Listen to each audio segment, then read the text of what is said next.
Hi, folks. Lou here, and I'm going to talk about something that is virtually never represented in commercial war games and which might be very difficult to reproduce.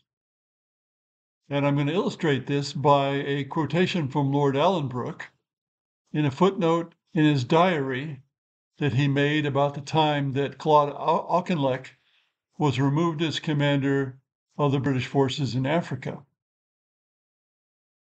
Auchinleck, to my mind, had most of the qualifications to make him one of the finest of commanders, but unfortunately he lacked the most important of all, the ability to select the men to serve him.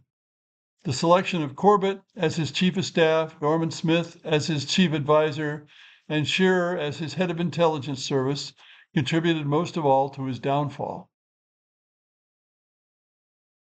Now, Auchinleck popped up again as the commander in India-Burma when Archibald Wavell was moved upstairs to be the Viceroy of India.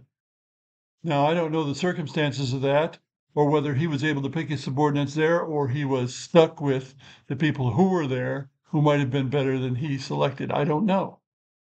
But let's compare this with Napoleon. Napoleon had a lot of good subordinates, but as they were killed or they failed, like Messina, he didn't replace them with equally good subordinates. Now, why was that? Surely over the years, more worthy generals came forward. But when Napoleon went to Waterloo, he left Davout, who was his best man, as Minister of War. And so he had a dud, Grouchy, don't know if I pronounced that right, commanding the pursuit of and failed to pursue the Prussians.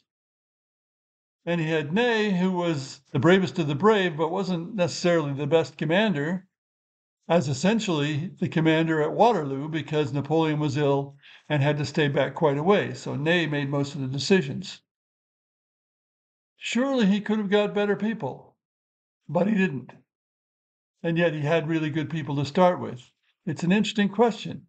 Now, my question is, how do you do that in a commercial game?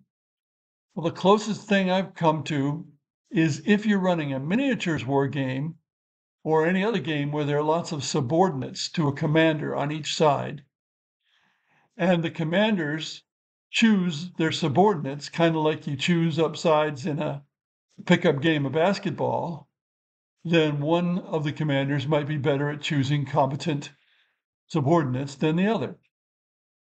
So that would reflect that problem that Auchinleck had. But that's a very rare sort of situation. I don't know how you could reflect that in a commercial game, although I suppose if somebody thought about it long enough, they might come up with some reason or vision that would work.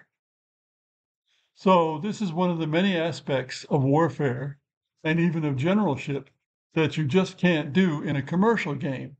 Again, if you're running a military game, a professional war game as they're called, and you have lots of people on each side, we may come again to picking better people for your side. I don't know.